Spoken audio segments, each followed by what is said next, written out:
Hello everyone. आज चाहिँ हामी क्लास 12 फिजिक्सको इन्टरफेरेन्स भन्ने च्याप्टरको बारे स्टडी गर्न गइरहेका छौँ है। सो इन्टरफेरेन्समा हामीले बुझ्नुपर्ने कुराहरू भनेको पहिलो कुरा त इन्टरफेरेन्स भनेको के हो, त्यसपछि यङ्स डबल स्लिट एक्सपेरिमेन्टको बारे बुझ्नुपर्ने हुन्छ, फ्रिन्ज विड्थहरू भनेको के हो त्यो कुराहरू, त्यसै गरी न्युटन रिङ्सको एक्सपेरिमेन्टहरू पनि हामीले बुझ्नुपर्ने हुन्छ है। So let's start the topic. सुरुमा इन्टरफेरेन्स के हो त एउटा टेन्टेटिभली एउटा जेनरली बुझ्नु पर्दा हामीले इन्टरफेरेन्स कहाँ देखिन सकिन्छ भन्दा सपोज तपाईँहरूले के देख्नुहुन्छ भने एउटा सोप बबलमा के देख्न सक्नुहुन्छ भने त्यहाँनिर विभिन्न कलर्सहरू हुन्छ। सोप बबललाई निहालेर हेर्नु भने कतिवटा कलर मिक्स भयो जस्तो देख्नुहुन्छ। त्यसै गरी तपाईँको सिडी हुन्छ जुन कम्प्याक्ट डिस्क, त्यो कम्प्याक्ट डिस्क पनि कति रङ्गी चङ्गी हुन्छ नि। कम्प्याक्ट डिस्कको ठ्याक्कै हामीले उल्टो पार्ट अथवा जे होस् कम्प्याक्ट डिस्कले हेर्दाखेरि त्यो पनि धेरै रङ्गी चङ्गी देखिन्छ होइन। त्यसै गरी अरू भनेको पानीमा तपाईँले तेल हाल्नुभयो भने त्यहाँ पनि के हुन्छ त कतिवटा रङ देखिन सकिन्छ होइन। त्योभन्दा अगाडि रङ थिएन, तर जब तपाईँले पानीमा तेल खसाउनुहुन्छ त्यति बेला पनि विभिन्न कलर्सहरू देखिन सक्नुहुन्छ। हो यस्तो खालको के हो त भन्दा यो प्रपर्टिज हुन्छ। यो प्रपर्टीहरू रे अप्टिक्सद्वारा एक्सप्लेन गर्न सकिँदैन, ठिक छ। जुन कुराहरू हामीले मिरर लेन्सेसहरूमा रेज स्ट्रेट लाइन्सहरूले रिप्रेजेन्ट गरेर गर्थ्यौँ त्यो कुराहरूले अब यो एक्सप्लेन गर्न सकिँदैन। तर यो चाहिँ हामीले वेभ अप्टिक्सद्वारा अथवा हाइजेन्स थ्योरी अनुसार के गर्न सक्छौँ, एक्सप्लेन गर्न सक्छौँ, ठिक छ। इन्टरफेरेन्स भनेको सिम्पली के हो त सुपरपोजिसन अफ लाइट, ठिक छ। इन्टरफेरेन्स भनेको superposition of light coming from two different sources,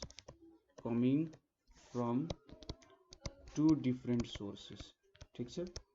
light जब टु डिफ्रेन्ट सोर्सेसहरूबाट आउँछ, यो चाहिँ superposition of two different sources of लाइटलाई चाहिँ के भन्छ त इन्टरफेरेन्स भन्न सकिन्छ। र यो कुरा सबसे सुरुमा जसले यङ्स डबल स्लिट एक्सपेरिमेन्ट गर्यो थोमस यङले पत्ता लगाएको थिए यङ्स डबल स्लिट एक्सपेरिमेन्ट गर्दाखेरि, र यसले चाहिँ हाम्रो वेभ थ्योरी अथवा वेभ नेचर अफ लाइट जुन छ हाम्रो हाइजेन्स प्रिन्सिपललाई इस्टाब्लिस गर्न काम गरेको थियो। सो यसको बारे बुझ्नुभन्दा अगाडि इन्टरफेरेन्सको बारे अगाडि सुपरपोजिसन प्रिन्सिपल बुझ्नुपर्ने हुन्छ, ठिक छ। सुरुमा हामीले चाहिँ सुपरपोजिसन प्रिन्सिपल बुझेपछि इन्टरफेरेन्सको बारे नलेज राख्न सक्छौँ। सो सुपरपोजिसन प्रिन्सिपल भन्ने कुरा हामीले हाम्रो क्लास 11मा पनि पढेको थियौँ होला, सायद क्लास 11मा पढायो। त्यसै गरी हाम्रो यसकै एउटा स्टेसनरी वेव्स भन्ने च्याप्टरमा पनि सुपरपोजिसन प्रिन्सिपल पढाएको थियौँ। सो सुपरपोजिसन प्रिन्सिपलले के भन्छ भने सपोज एउटा वेभ यसरी ट्राभल गरिरहेछ अनि अर्को वेभ छ जुन सपोज यता डिरेक्सनमा यसरी वेभ एउटा ट्राभल गरिरहेछ। के भयो अरे भने सर्टेन पोइन्टमा चाहिँ तिनीहरू मिट हुन गयो अरे, ठिक छ। यसरी ट्राभल गरिरहेको थियो, ल यो पोइन्टमा मिट भयो अरे, ठिक छ। यहाँनिर एउटा पोइन्ट देखाएँ मैले, यो पोइन्टमा यिनीहरू मिट भयो। के हुन्छ भने यिनीहरू मिट हुन्छन् एउटा पोइन्टमा, र त्यो पोइन्टमा चाहिँ सपोज यो वेभ y1 हो, यो वेभ y2 हो भने यो पोइन्टमा यसको एम्प्लिट्युड हुन्छ नि जुन, यो त एम्प्लिट्युड डिपेन्डेन्ट टर्महरू हुन्छन्। सो y1 प्लस y2 हुन्छ। यदि यिनीहरू एउटा सर्टेन फेजमा छन् होइन, सपोज यिनीहरू इन्क्रिजिङ फेजमा छन् भने त्यो दुईवटा पोइन्ट यो यहाँनिर जोइन भएको ठुलो भइदिन्छ। यदि यिनीहरू चाहिँ क्रेस्ट र ट्रफ मिल्न खोजेको छन् भने के हुन्छ त यिनीहरू सानो भइदिन्छन्, पहिले जति थियो त्योभन्दा सानो भइदिन्छन् होइन। यसरी एउटा दुईवटा वेभ्सहरू जोइन भएर चाहिँ के हुन्छ त यहाँनिर सुपरपोजिसन हुन्छ। सो सुपरपोजिसनलाई डिस्क्राइब गर्ने तरिका भनेको कस्तो हुन्छ भन्दा when two waves traveling in same medium, जब दुईटा wave travelling in same medium चाहिँ के हुन्छ त superimpose on one other. Superimpose भनेको एक अर्कासँग मिक्स हुन जान्छन्। सुपरइम्पोज इन वान अदर के हुन्छ, a new wave is formed in which resultant displacement at any instant any instant is equal to vector sum of displacements due to individual vectors। यो चाहिँ हाम्रो के हो त सुपरपोजिसनको थ्योरी भयो हैन। जब दुईटा वेव्सहरु एउटै मिडियममा ट्राभल गरिरहेको वेव्सहरु चाहिँ एक अर्कासँग मिसिन जान्छन्, देन रिजल्टेन्ट वेभ भनेको चाहिँ के हुन्छ त vector sum of displacement of individual wave. So मेरो individual wave suppose y1 y2 यसरी चाहिँ मेरो इन्डिभिजुअल वेभहरु छन् अरे, y3 y4 यसरी इन्डिभिजुअल वेभ्सहरु छन्। अब सपोज यिनीहरु सुपर इम्पोज हुन गयो भने रिजल्टेन्ट जुन छ, सबै रिजल्टेन्टलाई मैले y लेखे भने रिजल्टेन्ट भनेको चाहिँ यिनीहरुको भेक्टोरिकल समले दिने गर्छ। ठीक छ, यसरी चाहिँ मैले रिजल्टेन्ट भ्यालु भेट्न सक्छु। ठीक छ, यदि दुईटा मात्रै वेभ छ भने y = y1 + y2 हुन्छ। सो के हुन सक्छ भन्दाखेरि मैले अघि माथि भने जस्तै सपोज यो एउटा वेभ भयो यतातिर गइरहेको छ, अर्को वेभ भयो जुन यसरी आइरहेछ। अब सपोज यो पोइन्टमा र यो मिक्स हुन गयो, अथवा यसरी यो आइरहेको थियो ठ्याक्कै यो पोइन्टमा, अनि यसको चाहिँ मैले यसरी बनाएँ ल, यसरी गर यसरी आयो, यो पोइन्टमा यसरी मिक्स हुन गयो हैन। अब सपोज यो वेभहरु चाहिँ एक अर्कासँग फेजमा छैनन् भने यो पोइन्टमा के हुन्छ त हेर्नु त क्रेस्ट मिल्न खोजिरहेछ भनेपछि एम्प्लिट्युड इक्वल एम्प्लिट्युड भन्दा पनि जे होस् पोजिटिभ भ्यालु मिक्स हुन खोजिरहेछ भनेपछि यो पोइन्टमा के हुन्छ त भने अलिकति वेभ यहाँनेर यसरी ठुलो भइदिन्छ, यसको रिजल्टेन्ट एम्प्लिट्युड यहाँनेर। त्यसपछि एकैछिनमा फेरि यिनीहरु चाहिँ आफ्नो ठाउँमा ट्राभल गरिहाल्छन्, यसरी आफ्नो पोजिसनमा जान्छन्। तर सपोज दुईटा वेभ्सहरु फेजमा छन्, ठीक छ, सपोज एउटा वेभ यसरी ट्राभल गरिरहेछ, अर्को वेभ पनि त्यही डिरेक्सनमा त्यसरी नै ट्राभल गरिरहेछ अरे। ठीक छ, अथवा के भन्न खोज्यो क्रेस्ट मिलिरहेछ, ट्रफ मिलिरहेछ, क्रेस्ट मिलिरहेछ, ट्रफ मिलिरहेछ। यस्तो कन्डिसनमा के हुन्छ भने जब क्रेस्ट र क्रेस्ट मिलेपछि के हुन्छ, सपोज यसरी मिक्स हुँदाखेरि यसले चाहिँ यो दुईटाको एम्प्लिट्युड जोडिने हुन्छ र ठुलो वेभ आउँछ। क्रेस्ट पनि ठुलो हुने भयो, ट्रफ पनि ठुलो हुने भयो हैन। सो यिनीहरुको एम्प्लिट्युड जोडिने भयो। तर सपोज अब चाहिँ के भयो अरे भने यो वेभ छ हाम्रो हैन, ठ्याक्कै यस्तै खालको वेभ, तर कस्तो त भन्दा क्रेस्टमा ट्रफ मिल्न गयो, ट्रफमा क्रेस्ट मिल्न गयो नि त।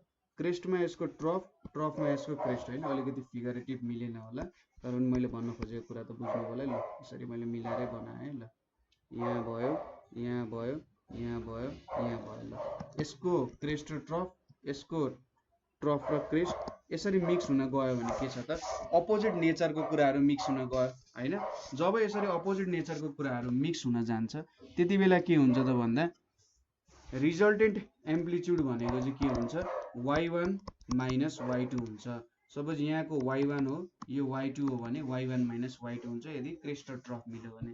यहाँनेरि के हुन्थ्यो y भनेको y1 + y2 हुन्छ यसरी।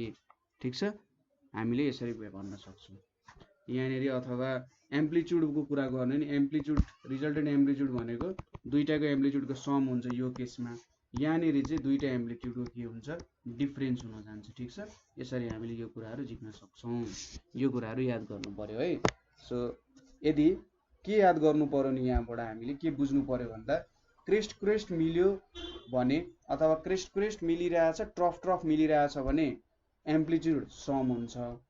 क्रेस्ट र ट्रफ मिलिरहेछ भने एम्प्लिट्युडमा डिफरेन्स आउँछ, एम्प्लिट्युड घट्न जान्छ, दुईटा वेभको भन्दा सानो एम्प्लिट्युड आउँछ। ठीक छ, यो कुरा बुझ्नु भयो। अब अर्को टर्म हामीले बुझ्नु पर्ने भनेको के छ कोहरेन्ट सोर्सेस भनेर छ। एकदमै सजिलो टर्म छ। कोहरेन्ट सोर्सेस भनेको के हो त भन्दा यहाँनेरि सपोज हामीले दुईटा सोर्सेस अफ लाइट लियौं हैन, टु सोर्सेस अफ लाइट छन्। यदि त्यो टु सोर्सेस अफ लाइटको के छ सेम वेभलेन्थ छ, सेम वेभलेन्थ अफ लाइट फ्याक्सन, त्यसैगरी सेम फ्रिक्वेन्सी अफ लाइट फ्याक्सन र तिनीहरु चाहिँ सेम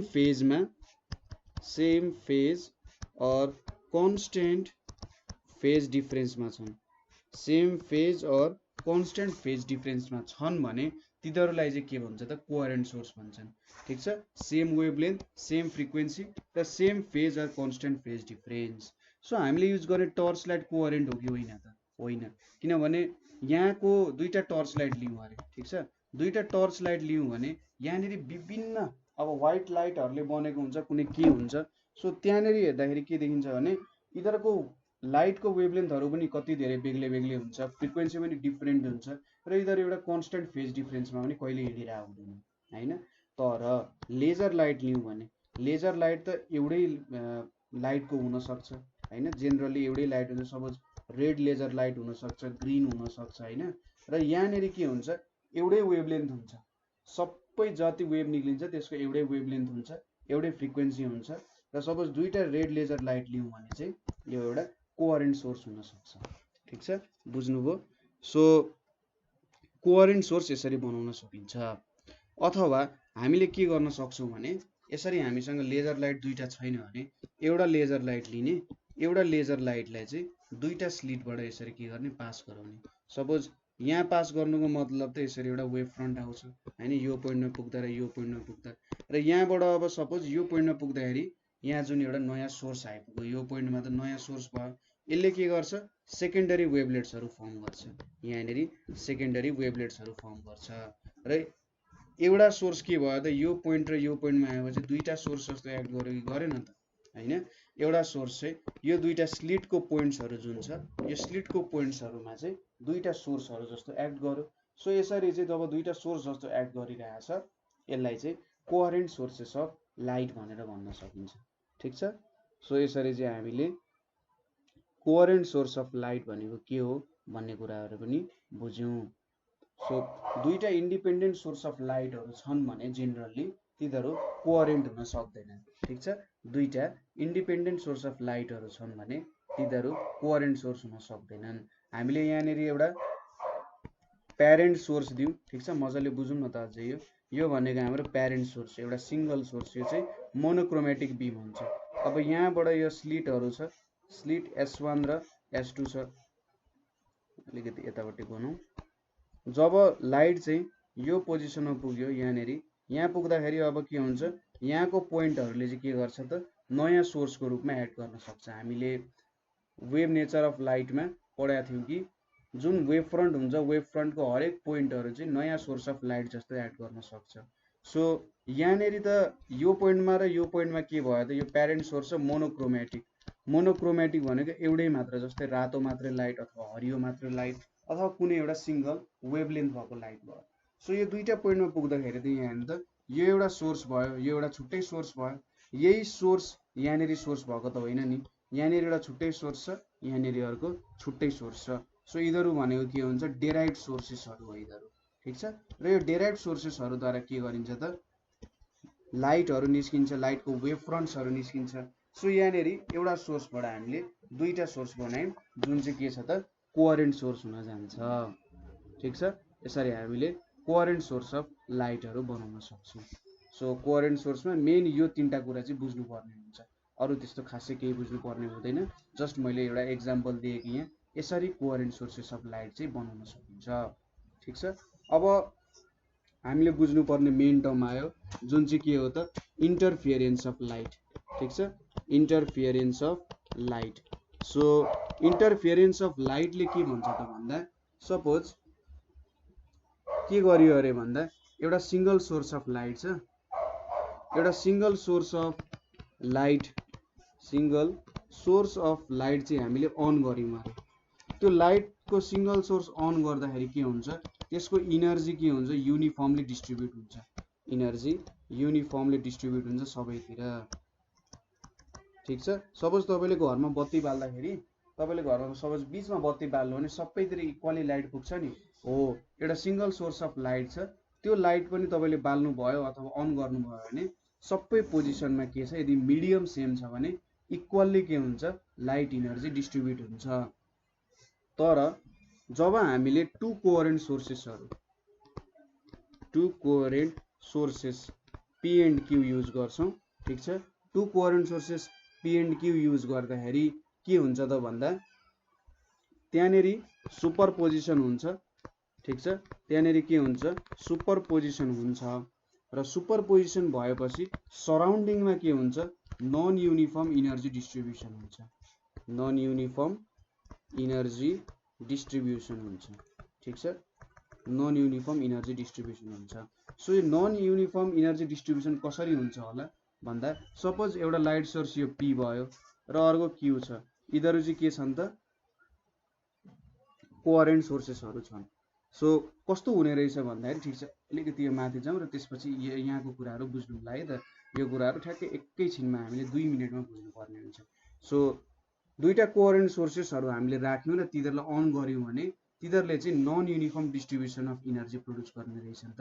अब कस्तो खालको हुँदो रहेछ त यो non uniform distribution of energy भन्दा एट सम पोइन्ट्स केही पोइन्ट्सहरूमा के हुने रहेछ एट सम पोइन्ट्स के हुने रहेछ crest of one wave falls on crest of another wave. ठीक छ, एउटा वेभको क्रेस्ट चाहिँ अर्को वेभको क्रेस्टमा पर्ने रहेछ। त्यो हुँदाखेरि के हुन्छ भन्दा रिजल्टेन्ट एम्प्लिट्युड जुन छ रिजल्टेन्ट मैले एम्प लेखेँ एम्प्लिट्युड के हुने रहेछ म्याक्सिमम हुने रहेछ। ठीक छ, त्यसै गरी कुनै पोइन्ट्सहरूमा चाहिँ क्रेस्ट माथि ट्रफ पर्छ। ठीक छ, कुनैमा चाहिँ क्रेस्टमा क्रेस्ट पर्छ ट्रफमा ट्रफ पर्छ, कुनैमा क्रेस्ट माथि ट्रफ अर भाइस पर्छ। एउटै कुरा हो क्रेस्टमा ट्रफ पर्नु, चक्कुमाथि खरबुजा खस्नु र खरबुजामाथि चक्कु खस्नु जस्तै कुरा भयो। क्रेस्टमाथि ट्रफ खस्नु र ट्रफमाथि क्रेस्ट खस्नु भनेको एउटै कुरा जस्तो भयो हैन। त्यति बेला चाहिँ के हुने रहेछ भने रिजल्टेन्ट एम्प्लिट्युड मिनिमम हुने रहेछ।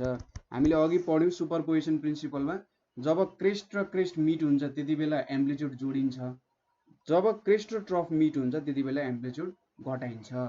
सो के हुने रहेछ भने जब दुईटा सोर्सेसहरू युज गरियो कोहेरेन्ट सोर्सेसहरू त्यति बेला कुनै पोइन्टमा म्याक्सिमम एम्प्लिट्युड हुनु भनेको कुनै पोइन्टमा धेरै नै ब्राइटनेस हुन गयो, कुनै पोइन्टमा एम्प्लिट्युड कम हुनुको मतलब कुनै पोइन्टमा कम ब्राइटनेस हुन गयो।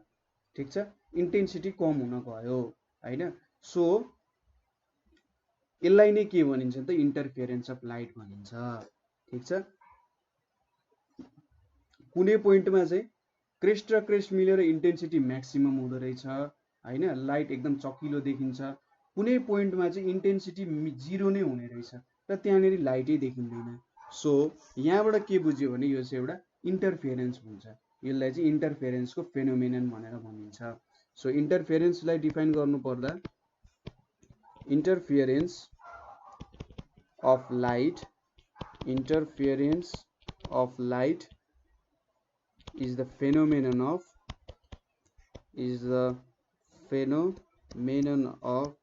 non-uniform distribution of light energy,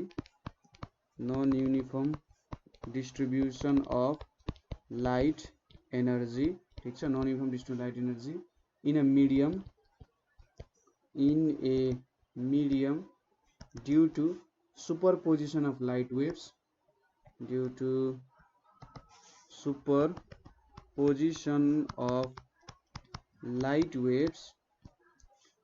from two coherent sources। ठीक छ, दुईटा कोहेरेन्ट सोर्सेस अफ लाइटहरू जब के हुन्छ त सुपरइम्पोज हुन्छ हैन कुनै पनि मिडियममा त्यति बेला त्यहाँनेरि non uniform distribution of light energy हुन्छ र त्यसलाई चाहिँ के भनिन्छ त इन्टरफेरेन्स अफ लाइट भनिन्छ। अब इन्टरफेरेन्स पनि दुई प्रकारको हुन्छ, एउटा भनेको कन्स्ट्रक्टिभ इन्टरफेरेन्स हुन्छ। ठीक छ, अर्को भनेको डिस्ट्रक्टिभ इन्टरफेरेन्स हुन्छ। ठीक छ, कन्स्ट्रक्टिभ र डिस्ट्रक्टिभ इन्टरफेरेन्स हुने भयो। अब कन्स्ट्रक्टिभ र डिस्ट्रक्टिभ इन्टरफेरेन्स भनेको चाहिँ के हुन्छ त भन्दा कन्स्ट्रक्टिभ इन्टरफेरेन्स सिम्पली बुझौँ, सपोज एउटा कोहेरेन्ट सोर्सले के गर्यो अरे लाइट प्रोड्युस गर्यो अरे, यसरी लाइट प्रोड्युस गर्यो। सपोज अर्को कोहेरेन्ट सोर्स यो P ले प्रोड्युस गर्यो, अर्को कोहेरेन्ट सोर्सले पनि लाइट प्रोड्युस गर्यो। अब यो Q भयो, दुईटैको एम्प्लिट्युड सेम छ सुरुमा, वेभलेन्थ फ्रिक्वेन्सी सेम छ र यिनीहरूको समथिङ कन्स्टेन्ट फेज डिफरेन्स छ अरे भनेर सपोज गरौँ। यदि P र Q को क्रेस्ट प्लस क्रेस्ट भयो एन्ड ट्रफ प्लस ट्रफ भयो। ठीक छ, क्रेस्ट र क्रेस्ट मिट भयो, ट्रफ र ट्रफ मिट भयो। यसरी क्रेस्ट क्रेस्ट ट्रफ ट्रफ मिट भयो भने के हुन्छ त एम्प्लिट्युड चाहिँ म्याक्सिमम हुन जान्छ। ठीक छ, क्रेस्ट क्रेस्ट ट्रफ ट्रफ मिल्न गयो भने एम्प्लिट्युड के हुन्छ म्याक्सिमम हुन जान्छ र यसलाई चाहिँ के भन्छ त कन्स्ट्रक्टिभ इन्टरफेरेन्स भन्न सकिन्छ। अब कन्स्ट्रक्टिभ इन्टरफेरेन्स हुनको लागि पाथ डिफरेन्स भनेको n ल्याम्डा हुनुपर्छ। ठीक छ, कति हुनुपर्छ n ल्याम्डा, कि त 0 हुनुपर्छ। जस्तै यहाँनिर हामीले पाथ डिफरेन्स 0 कन्सिडर गर्यौं। अब सपोज पाथ डिफरेन्स ल्याम्डा भनेको के हुन्छ होला, सपोज एउटा वेभ मैले यसरी 1 2 3 4 5 बनाएँ। अब पाथ डिफरेन्स ल्याम्डा हुनु भनेको अर्को वेभ कन्सिडर गरेँ मैले, अर्को वेभ चाहिँ ठ्याक्कै यो पोजिसनबाट सुरु भयो।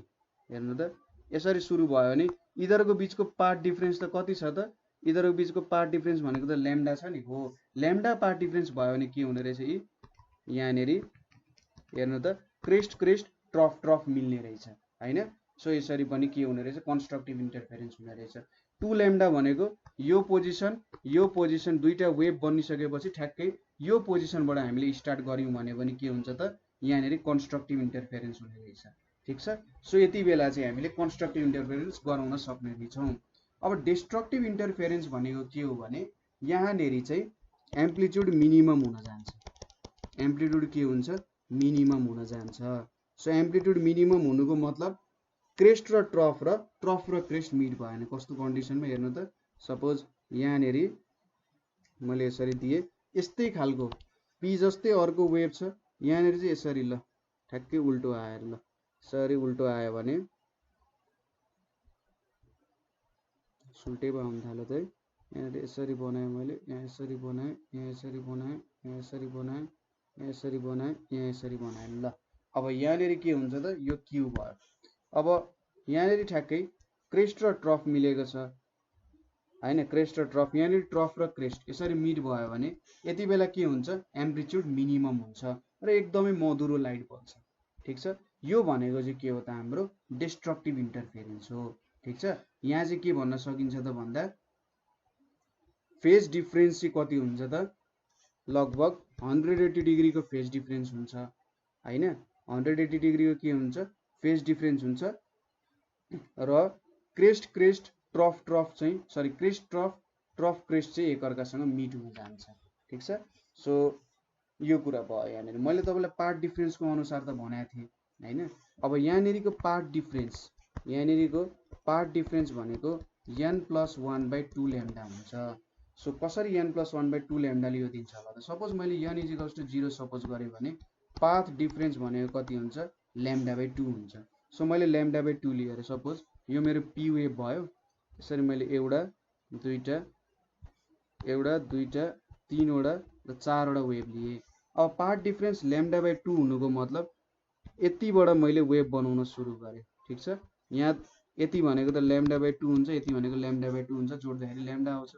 सो यहाँबाट मैले वेभ बनाउन सुरु गरेँ भने के हुन्छ हेर्नु त, यसरी यहाँबाट ठ्याक्क यसरी मैले वेभ बनाउन सुरु गरेँ। यहाँबाट वेभ बनाउन सुरु गरेँ भने ठ्याक्कै λ/2 को पार्ट डिफरेन्स हुँदाखेरि यति पार्ट डिफरेन्स हुँदाखेरि ट्रफ र क्रेस्ट, क्रेस्ट र ट्रफ, ट्रफ र क्रेस्ट, क्रेस्ट र ट्रफ यसरी मिट हुन भयो हैन। सो यहाँनिर के हुने रहेछ एम्प्लिट्युड मिनिमम हुन्छ किनभने क्रेस्ट र ट्रफ मिट भइरहेछ। सो यहाँनिर डिस्ट्रक्टिभ इन्टरफेरेन्स भयो। अब फेज डिफरेन्स 180 डिग्री भनेर भनेको छ। फेज डिफरेन्सको फर्मुला भनेको phase difference = 2π/λ into path difference हुन्छ। ठीक छ, सो फेज डिफरेन्स 180 डिग्री भनेको π/2 हो। यहाँनिर 2π/λ इन्टु फेज डिफरेन्स भयो, x काटिन्छ। सो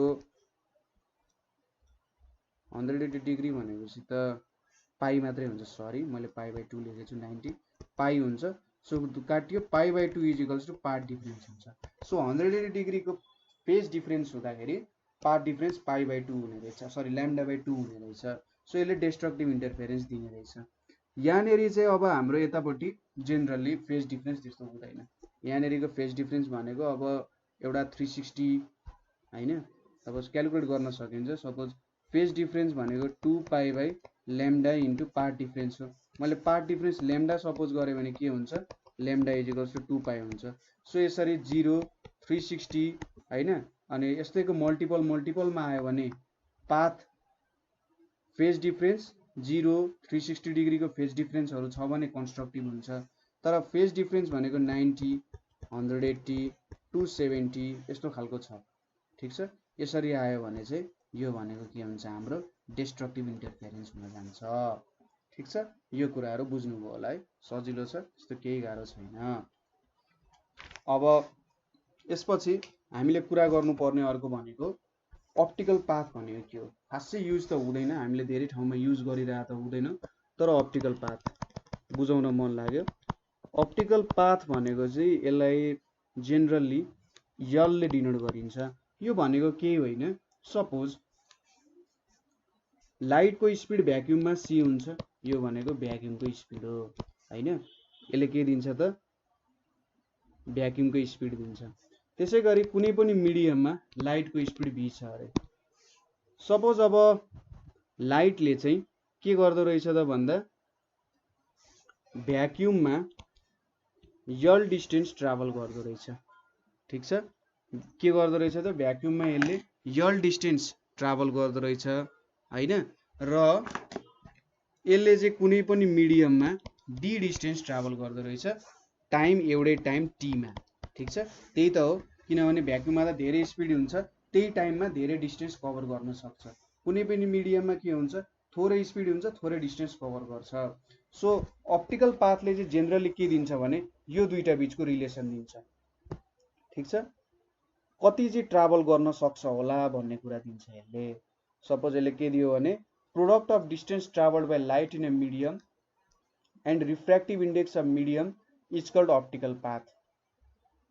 ठिक छ, सो अप्टिकल पाथले भनेको चाहिँ हाम्रो लाइटले, ठिक छ, लाइटले कुनै पनि मिडियममा कति डिस्टेन्स ट्राभल गर्छ त्यो रिलेसन अनुसार हामीले भ्याक्युममा कति डिस्टेन्स ट्राभल गर्न सक्छ भनेर हामीले लेख्यौँ भने त्यसले हामीलाई अप्टिकल पाथ दिन्छ। सो अप्टिकल पाथ डेराइभ गर्ने भनेको सपोज टी टाइममा D by B distance travel गर्छ, सरी डी बाई बी हुन्छ नि त। सपोज भेलोसिटी भनेको डी बाई टी हुन्छ, भ्याक्युम अथवा मिडियममा चाहिँ लाइटको भेलोसिटी v छ भने यसले डिस्टेन्स बाई टाइम यति भयो। त्यसै गरी फ्री स्पेसमा के हुन्छ, c हुन्छ, उसले डिस्टेन्स यल कभर गर्छ टी टाइममा। ठिक छ, सो टी अनुसार रिलेसन बनाउने हो भने D by B is equals to L by C हुन्छ। सो यल भनेको के हुन्छ, C by V into D हुन्छ। अब सी बाई भीले त के दिन्छ, स्नेल्स ल अनुसार रिफ्र्याक्टिभ इन्डेक्स दिन्छ, रिफ्र्याक्टिभ इन्डेक्स इन्टु डी दिन्छ। सो अप्टिकल पाथ भनेको के रहेछ त, product of refractive index into distance travelled by light in medium. So यसले के दियो भन्दा एउटा सर्टेन टाइम, जुन सर्टेन टाइम छ त्यो सर्टेन टाइममा लाइटले डी डिस्टेन्स ट्राभल गर्छ कुनै मिडियममा भने त्यति नै टाइममा लाइटले भ्याक्युममा कति डिस्टेन्स ट्राभल गर्छ भनेर चाहिँ अप्टिकल पाथले दिने गर्छ। ठिक छ, अप्टिकल पाथको मेन कुरा यही भयो, बुझ्नुभयो होला है अप्टिकल पाथ भनेको के हो, यसले कसरी काम गर्छ भनेर। यही हो अप्टिकल पाथको कुरा भनेको। सपोज तपाईँलाई सायद न्युमेरिकलहरुमा सोध्न सक्छ अप्टिकल पाथको बारेमा हैन। सो बुझ्नुभयो, L is equals to U होइन म्यु है, L is equals to mu into D. के अरे त, एउटा लाइटले सर्टेन टाइम टीमा कुनै पनि मिडियममा डी डिस्टेन्स ट्राभल गर्छ भने त्यही लाइटले भ्याक्युममा त्यति नै टाइममा कति डिस्टेन्स ट्राभल गर्छ भनेर भेट्नु चाहिँ अप्टिकल पाथ हो। ठिक छ, एउटा डिस्टेन्स भेटेको हामीले, यसलाई चाहिँ अप्टिकल पाथ भनेर भन्न सकिन्छ। अर्को छ हामीले बुझ्नै पर्ने टर्म भनेको चाहिँ sustained interference of light. So sustained interference of लाइटको कन्डिसन्सहरू बुझ्नुपर्ने हुन्छ हामीले। Sustained interference of light, so sustained interference of light भनेको चाहिँ हामीले जुन अघि कुरा गर्यौं, इन्टरफेरेन्स हुँदाखेरि के हुन्छ, कुनै पोजिसनमा म्याक्सिमम देखिन्छ, कुनैमा एकदम ब्राइट हुन्छ, कुनै पोजिसनमा एकदमै डार्क हुन्छ। किनभने ब्राइट हुनु भनेको एम्प्लिट्युड म्याक्सिमम हुन्छ त्यहाँनेरि, र डार्क हुनु भनेको एम्प्लिट्युड एकदमै मिनिमम हुन्छ। मिनिमम हुनुको मतलब क्रेस्ट र ट्रफ चाहिँ एकअर्कासँग मिट भएको हुन्छ, त्यो भयो हाम्रो इन्टरफेरेन्स। सस्टेन्ड इन्टरफेरेन्स भनेको चाहिँ हामीले लामो समयसँग त्यही प्याटर्न राखिराख्नु पर्यो। ठिक छ, जसरी त्यहाँ इन्टरफेरेन्स भइरहेछ, non uniform distribution of energy भइरहेछ, यदि त्यही प्याटर्न हामीले राखिराख्नु पर्यो, धेरै समयसम्म राखिराख्नु पर्यो भने के कन्डिसन्सहरु हामीले सेटिस्फाई गर्नुपर्छ भन्ने चाहिँ सस्टेन्ड इन्टरफेरेन्स भनेको धेरै लामो समयसम्म त्यहाँ टिकिरहने इन्टरफेरेन्सलाई चाहिँ के भन्छ त सस्टेन्ड इन्टरफेरेन्स अप्लाइड भनिन्छ। ठिक छ, धेरै लामो समयसम्म त्यहाँनेर यदि इन्टरफेरेन्स भइरहेको छ भने त्यसलाई सस्टेन्ड इन्टरफेरेन्स भन्छ। यसको केही कन्डिसनहरु हामीले हेर्छौं। पहिलो कन्डिसन भनेको two sources of light should be coherent. पहिलो कुरा त दुईटा सोर्सेस अफ लाइट भनेको कोहेरेन्ट हुनुपर्छ। ठिक छ, तिनीहरुको वेभलेन्थ फ्रिक्वेन्सी सेम हुनुपर्छ र एउटा सर्टेन कन्स्टेन्ट फेज डिफरेन्स हुनुपर्छ। दोस्रो कुरा भनेको एम्प्लिट्युड अथवा एम्प लेखेँ मैले, amplitude of waves from two sources should be equal हुनुको कारण के हो त भन्दा जब क्रेस्ट र क्रेस्ट मिल्दा a plus a equals to 2a हुन्छ। जब क्रेस्ट र ट्रफ मिल्छ a minus a equals to 0 हुन्छ। सो मिनिमम भयो भने 0 नै हुन्छ, म्याक्सिमम भयो भने 2a हुन्छ नि, हैन। सो एम्प्लिट्युड इक्वल भयो भने चाहिँ यसरी हामीले एउटा सस्टेन्ड इन्टरफेरेन्स बनाउन सक्छौं।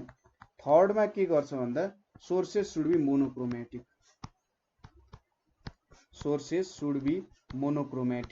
मोनोक्रोमेटिक भन्नुको मतलब के हो त, मोनोक्रोमेटिकले के दिन्छ भने एउटै सर्टेन वेभलेन्थको हुनुपर्छ, डिफ्रेन्ट वेभलेन्थको हुनु भएन। ठीक छ, डिफ्रेन्ट वेभलेन्थको भयो भने के हुन्छ, फ्रिन्जेसहरु ओभरल्याप हुन सक्छ, एक अर्कामा ओभरल्याप भएर हामीले एउटा राम्रो इन्टरफेरेन्सको प्याटर्न चाहिँ देखिन सकिँदैन। ठीक छ, त्यसैगरी sources should be point source or narrow sources. ठीक छ, न्यारो सोर्सेस हुनुपर्छ। सोर्सेस भनेको कि त पोइन्ट सोर्स कि त एकदमै न्यारो सोर्स हुनुपर्छ। ठीक छ, त्यसैगरी लास्टली के हुनुपर्छ त भन्दा ठिक छ यति नै कन्डिसन हो। अरु कन्डिसन हो मैले लेख्ने भए same phase or maintain a constant phase difference time लेख्न सक्थे, अर्को भनेको सेम वेभलेन्थ एन्ड फ्रिक्वेन्सी लेख्न सक्थे, तर यो चाहिँ कोहेरेन्टमै आउँछ सबै कुरा। ठीक छ, सो यो चारवटा कन्डिसन फुलफिल गर्यो भने चाहिँ के हुन्छ, त्यहाँनेरि एउटा के आउन सक्छ त भन्दा सस्टेन्ड इन्टरफेरेन्स अफ लाइट आउन सक्छ। ठीक छ, सो यति कुरा पढ्यौं हामीले है। अब यहाँनेरि एउटा के पढ्नु पर्ने हुन्छ भने हामीले एनालाइटिकल ट्रिटमेन्ट अफ इन्टरफेरेन्स हेर्न गइरहेका छौं हामीले। सो इन्टरफेरेन्सको केही म्याथमेटिकल डेरिभेसनहरु हामी गर्न गइरहेका छौं है। सो यहाँनेरि एनालाइटिकल ट्रिटमेन्ट अफ इन्टरफेरेन्स, किनभने यो पछिको कुरा बुझ्नको लागि यसले धेरै नै सहयोग गर्छ। ठीक छ, एनालाइटिकल ट्रिटमेन्ट अफ इन्टरफेरेन्स गरौँ। सो हामीसँग के छ, टु कोहेरेन्ट सोर्सेस छ अरे, दुईटा कोहेरेन्ट सोर्सेसहरु छ जसको एम्प्लिट्युड के छ, a1 र a2 चाहिँ तिनीहरुको के हो, एम्प्लिट्युड हो हैन, र तिनीहरुको एउटा के छ, कन्स्टेन्ट फेज डिफरेन्स छ। ठीक छ, एउटा कन्स्टेन्ट फेज डिफरेन्स पाइ छ। Then resultant of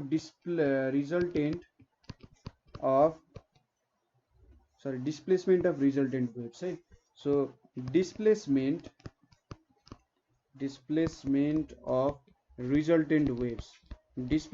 of resultant waves भनेको के भन्न सकिन्छ, y equals to y1 plus y2। यो भनेको हाम्रो के भयो त, सुपरपोजिसन प्रिन्सिपल अनुसार हामीसँग दुईटा कोहेरेन्ट सोर्सेस अफ लाइट छ हैन, जसको एम्प्लिट्युड a1 र a2 छ र तिनीहरुको बीच कन्स्टेन्ट फेज डिफरेन्स पाइ छ। अब यिनीहरु बीचको डिस्प्लेसमेन्ट, रिजल्टेन्ट डिस्प्लेसमेन्ट भनेको y1 र y2 को सम हुन जान्छ।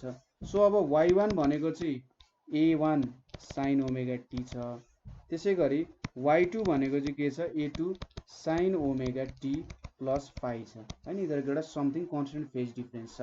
सो y भनेको के हुने रहेछ, a1 sin omega t plus a2 sin omega t plus phi हुने रहेछ। सो अब यहाँनेरि a1 sin ओमेगा t, अब यसलाई खोल्दियो भने a2 sin omega t cos फाइ प्लस a2 यहाँनेरि sin फाइ, a2 sin फाइ cos ओमेगा t हुन्छ। ठीक छ, यो रिलेसन त सजिलो नै छ। अब यहाँनेरि sin ओमेगा t कमन लिए भने sin ओमेगा t यहाँनेरि a1 plus a2 cos phi छ र यहाँनेरि के छ cos omega t a2 sin phi छ। ठीक छ, यति रिलेसन त तपाईले बुझिहाल्नु, केही गाह्रो भएन। यहाँनेरि अब हामीले late a1 plus a2 cos phi लाई हामीले के सपोज गर्छौं a cos थीटा भनेर सपोज गर्छौं।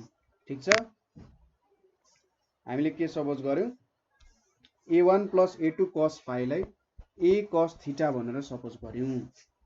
यति कुरा बुझ्नु भयो, सपोजिसन गरे हो। र a2 sin phi लाई हामीले a sin थीटा भनेर सपोजिसन गर्यौं है, यति काम गर्यौं। सो अब हाम्रो यो इक्वेसन कति थियो त 2 थियो अरे ल, यो 2 थियो भने y इक्वल्स टु के हुन्छ यहाँ a sin omega t cos theta हैन plus a cos omega t sin theta हुन जान्छ। ठीक छ, जस्ट मैले मिलाएर लेखिदिए। यहाँनेरि a cos थीटा आइपुग्यो, यतापट्टि a sin थीटा आइपुग्यो।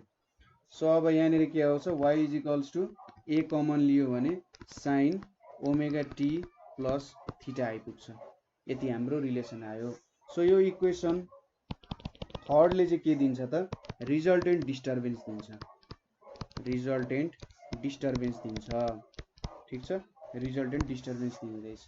सो यहाँबाट के देखिन्छ त इन्डिभिजुअल वेभ जस्तै यसको पनि त्यही नै के हुने रहेछ त नेचर हुने रहेछ, सेम नेचर छ हैन। a sin omega t plus phi नै आयो, माथि पनि a1 sin ओमेगा t थियो, a2 sin ओमेगा t थियो।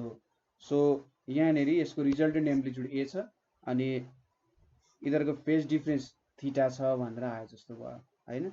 रिजल्टेन्ट वेभ र फर्स्ट वेभ बीच के छ त थीटाको फेज डिफरेन्स छ। सो यहाँनेरि अब a को भ्यालु क्याल्कुलेट गर्नुपर्ने छ मैले, a र थीटाको हैन। सो के गर्दिन्छु यो दुईटालाई जोड्दिन्छु, स्क्वायर गरेर जोड्दिन्छु हैन। So a square cos square theta plus a square sin square theta भनेको के हुन्छ यहाँनेरि a1 plus a2 cos phi को square plus a2 sin phi को स्क्वायर हुने भयो। सो यहाँनेरि के आउँछ यो भनेको त a स्क्वायर हुन्छ किनभने cos square theta plus sin square theta भनेको 1 हुन्छ। यहाँनेरि a1 square plus 2a1 a2 cos phi plus यहाँनेरि a2 square cos square phi छ, यतापट्टि a2 square sin square phi छ हैन। सो यहाँनेरि के आयो त a स्क्वायर भनेको a1 स्क्वायर प्लस यो दुईटा गर्यो भने a2 स्क्वायर आउँछ प्लस यहाँनेरि 2a1 a2 cos phi आउने भयो। ठीक छ, यो दुईटालाई सम गर्यो भने a2 स्क्वायर मात्रै आउने भयो। सो रिजल्टेन्ट एम्प्लिट्युड भनेको हाम्रो के हुने रहेछ त a1 square plus a2 square plus 2a1 a2 cos phi हुने रहेछ। त्यसैगरी अब थीटाको भ्यालु भेट्नको लागि हामीले यो दुईटालाई a sin theta by a cos theta गर्छौं। So a sin theta by a cos theta is equals to के हुन्छ a1 sin phi divided by a1 plus a2 cos phi हुन्छ। सो यो भ्यालु कति आउँछ यहाँ tan थीटा आउँछ, tan theta is equals to a1 sin phi divided by a1 plus a2 cos phi आउँछ हैन। सो यो भ्यालु आयो। ठीक छ, यी दुईटा भ्यालुजहरु मैले निकाले, एम्प्लिट्युड पनि निकाले र थीटाको भ्यालु पनि आउँछ। अब theta is equals to tan inverse गर्दा भइहाल्यो। ठीक छ, सो यति गरिसकेपछि हामीलाई के थाहा छ भने इन्टेन्सिटी भनेको के हुन्छ डाइरेक्टली प्रोपोर्सनल टु एम्प्लिट्युडको स्क्वायर हुन्छ। ठीक छ, सो I1 को इन्टेन्सिटी हाम्रो जुन A1 एम्प्लिट्युड भएको छ त्यसको इन्टेन्सिटी भनेको A1 स्क्वायर सँग प्रोपोर्सनल हुन्छ। सो A2 स्क्वायर भएको A2 स्क्वायर हुन्छ अनि फाइनल्ली I भनेको directly proportional to A square हुन्छ। और हामीले के लेख्न सक्छौं I भनेको प्रोपोर्सनल टु अब A स्क्वायर भनेको के छ हामीले कति डेराइभ गरेका थियौं A1 square plus A2 square, A1 square plus A2 square plus 2A1 A2 cos phi भनेर लेख्न सक्यो। अथवा यहाँनेरिबाट के लेख्न सक्यो I is equals to A1 square भनेपछि root under I1 plus I2 plus 2 root under I1 I2 cos phi भनेर लेख्न सकिन्छ। ठीक छ, यो बुझ्नु भयो कसरी लेख्यो इज इक्वल्स टु लेखेर जे होस् भ्यालुहरु काटिए जस्तो भयो। यहाँनेरि अब A1 square directly proportional to I1 square छ हैन। सो यहाँनेरि त यसलाई I1 लेख्यो, यसलाई I2 लेख्यो। अब A1 भनेको के हुन्छ, A1 भनेको चाहिँ रुट अन्डर I1 सँग प्रोपोर्सनल हुन्छ नि, हो यो रिलेसन याद गर्नु पर्यो। यो चाहिँ तपाईहरुलाई इन्जिनियरिङको इन्ट्रान्स प्रिपरेसनहरुमा मेनली सोधिरहेको हुन्छ यस्तो खालको क्वेशनहरु। अब यति गरिसकेपछि हामीले कन्स्ट्रक्टिभ र डिस्ट्रक्टिभ इन्टरफेरेन्स कति बेला हुन्छ भनेर हेर्नुपर्छ। कन्स्ट्रक्टिभ इन्टरफेरेन्स भनेको जति बेला यो इन्टेन्सिटी चाहिँ म्याक्स हुन्छ, ठीक छ, I म्याक्स हुन्छ। सो I म्याक्स कति बेला हुन्छ, वेन cos phi भनेको चाहिँ के हुन्छ, +1 हुन्छ, ठीक छ। यो भ्यालु 1 भयो भने त यो भ्यालु म्याक्सिमम हुन्छ नि त, हैन। अरु जे छोड्दियौ, यो भ्यालु 1 हुँदाखेरि। सो cos phi 1 हुने भ्यालु भनेको के हुन्छ, cos phi = cos 0 मा हुन्छ, त्यसैगरी cos 2 pi मा हुन्छ, cos 4 pi मा हुन्छ। देयरफोर phi = 2n pi मा चाहिँ के हुने रहेछ त, जब फेज डिफरेन्स चाहिँ 2n pi, हैन। यसले त फेज डिफरेन्स दिने हो, फेज डिफरेन्स चाहिँ 2n * pi हुन्छ, त्यति बेला के हुँदो रहेछ, म्याक्सिमम हुँदो रहेछ। अब पाथ डिफरेन्स भेट्नु पर्यो। फेज डिफरेन्स भनेको के हुन्छ, 2 pi / lambda * पाथ डिफरेन्स हुन्छ। सो फेज डिफरेन्स भनेको 2n pi भनेको 2 pi / lambda * path difference, 2 pi cancel भयो। So path difference = n lambda। So path difference जब n lambda हुन्छ त्यति बेला के हुने रहेछ त, हामीले कन्स्ट्रक्टिभ इन्टरफेरेन्स पाउने रहेछौं। त्यसैगरी डिस्ट्रक्टिभ इन्टरफेरेन्स, भनेको चाहिँ जति बेला हाम्रो इन्टेन्सिटीको भ्यालु मिनिमम हुन्छ। इन्टेन्सिटीको भ्यालु मिनिमम भनेको cos phi को भ्यालु -1 भयो भने चाहिँ त्यति बेला यसले मिनिमम भ्यालु गेन गर्छ, 0 मा पनि हैन, -1 मा। सो -1 भ्यालु ल्याउने के छ त, phi को भ्यालु pi मा, त्यसैगरी 3 pi मा, त्यसैगरी 5 pi, यस्तो खालको भ्यालु जाउँदा के हुन्छ, हाम्रो फेज डिफरेन्स चाहिँ 180, त्यसैगरी यो भनेपछि 540 हरु हो, त्यस्तो भ्यालुजहरु हुँदाखेरि के हुन्छ, हाम्रो डिस्ट्रक्टिभ इन्टरफेरेन्स आउने गर्छ। अथवा phi = 2n - 1 * lambda, हैन। यो भयो जहाँ n को भ्यालु चाहिँ 1 2 3 एक्स्ट्रा हुन सक्छ। सो यो भनेको हाम्रो डिस्ट्रक्टिभ इन्टरफेरेन्सको कन्डिसन भयो। अब पाथ डिफरेन्स के हुन्छ होला, यहाँ phase difference = 2 pi / lambda * path difference हुन्छ। सो यहाँनेरि 2n - 1 * pi = 2 pi / lambda * del x। So pi cancel भयो, और डेल्टा x भनेको 2n - 1 lambda/2 भयो, ठीक छ। जब पाथ डिफरेन्स यो भ्यालु दिने रहेछ, के हुने रहेछ त्यति बेला, डिस्ट्रक्टिभ इन्टरफेरेन्स हुन्छ, ठीक छ। के हुने रहेछ, डिस्ट्रक्टिभ इन्टरफेरेन्स हुने रहेछ यति बेला, डिस्ट्रक्टिभ इन्टरफेरेन्स। सो कन्डिसनहरु बुझ्नुभयो कसरी यहाँ काम भयो भनेर, ठीक छ। सो आजको लागि यति नै गरौँ होला है। सो कतै बुझ्नु भएन अथवा कतै बुझ्न प्रब्लम भयो भने हामीलाई कन्ट्याक्ट गर्न सक्नुहुन्छ, हैन।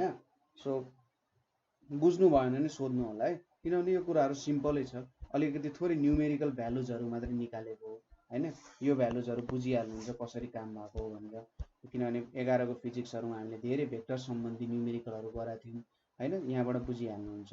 सो सिम्पलै कुरा छ, कतै बुझ्नु भएन भने क्वेशन गर्नु होला। आजको लागि यति नै। Thank you for watching.